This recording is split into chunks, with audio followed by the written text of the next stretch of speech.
effective law enforcement response. Now, I have seen this operationally. If you leave a matter for a day, the evidence that you were looking for will be destroyed. And we need to focus on rapid response. We need to have a plan that when we have a cyber attack on our critical information infrastructure, that we know exactly what to do. I think at the moment, we don't have those plans. We take it as it comes. And to some extent, we have some ideas of plans, but it needs to be placed on paper, and there needs to be proper standard operating procedure. We need to operationalize the policy directives and the policies that we want to propose. It needs to be operational. There needs to be a coordinated approach. There needs to be an interaction with international stakeholders. Interacting with international stakeholders as far as cybercrime is concerned is that in terms of, although it's limited capacity, but with the international operations that we've done and the takedown operations, and I'll refer to that in one of my case studies, I certainly think that we are not necessarily behind. Where we are behind is to have a policy document that is approved. Where we are behind is, in some instances, our training. We outsource some of our training. I would like to see all of our training within the police. The generic training, we've developed the modules. And we have registered the modules. We've done the rollout. With our specialized forensic training, there is still some gaps that we need to address according to me. Cybercrime is part of our strategic plan and the combating thereof. This is the speech of the National Commissioner. I don't intend to read it to you, the whole speech, but just highlight the threat of cybercrime, challenges, and right down at the bottom, smarter policing. Let's work smarter. Let's focus in getting a master plan that can actually be operationalized. Develop, train, and equipped. I think it says it all. We should be a step ahead. We should have the right expertise. That is what I would want to achieve. Our objective is to train each and every police official in this country to identify cybercrime at least and to report those incidents to us.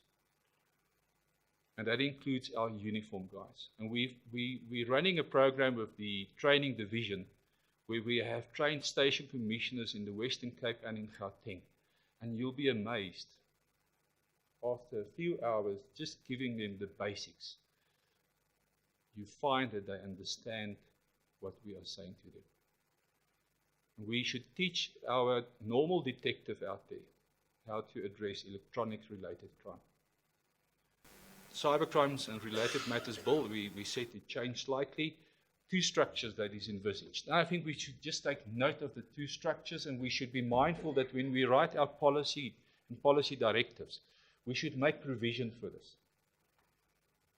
Why the 24/7 point of contact?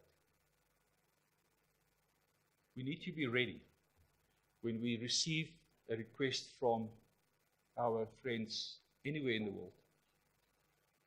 We need to be ready and have a point of contact so that we know who to contact in different countries. The National Cybercrime Center, we need to operationalize that, get an organizational development exercise going so that we could have a framework, we could have structure, and then we could populate the structure.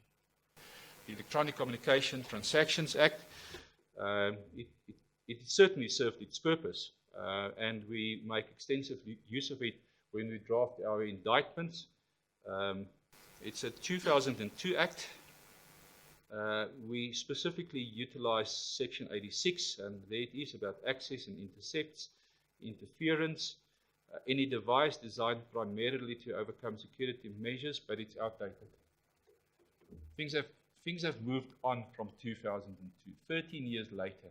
But if you look at the new bill, I think there's a great attempt by the Department of Justice to look at specific crimes that needs to be identified within legislation. utilized in order to unlawfully overcome security measures, interfere, constitute a denial of service. Those issues are addressed within the ECT Act. Section 87 talks about extortion, fraud, and forgery. The problem I have with the ECT Act that it's getting vague. It's quite vague, and what we do need is we need something that is more specific. And then in terms of the penalty clauses, we need to look at that. And my personal view is that the bill that will be made for public comment will address most of that. The issue of case law, I think it's quite important, and you can see it starts from 1976, and I'm of the view that if we train police officials, we need to train them not just in how to investigate, but we need to train them how to draft an indictment, a charge sheet. Because if a law enforcement official can draft a charge sheet, he would know how to investigate the case and what to prove. So it's not the job of the prosecutor. I'm saying you take the draft charge sheet, the draft indictment to the prosecutor, and you present it to the prosecutor, and then the prosecutor sits with that, because you need to prove what is on the indictment. The issue of a printout is clearly a data message. I think it's important to take note of Section 15 of the ECT Act as well. And admissibility in court, of course, it's a big issue if you investigate cybercrime. If we look at challenges, criminals become more sophisticated. Professor, you addressed that.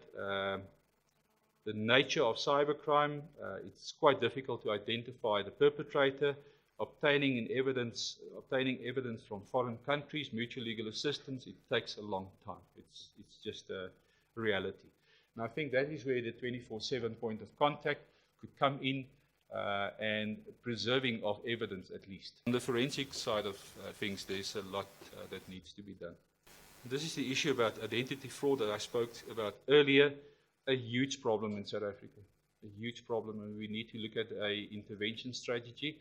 And if you ask me, is it cybercrime? There's parts of it that is cybercrime. Online application for houses, vehicles, so on is a major concern. We work very closely with SAPS as far as that is concerned. I'm quite excited, as I said before, about the smart ID card of the Department of Home Affairs. I think it's definitely moving in the right direction, but the police must take note of boiler rooms, illegal high-pressure sales operations pushing overpriced and non-existent shares, fraudulent document manufacturing plants. That is a huge problem in South Africa, and it's precisely where the public internet facilities comes in. What is the way forward? Develop a strategy. Thank you for your time.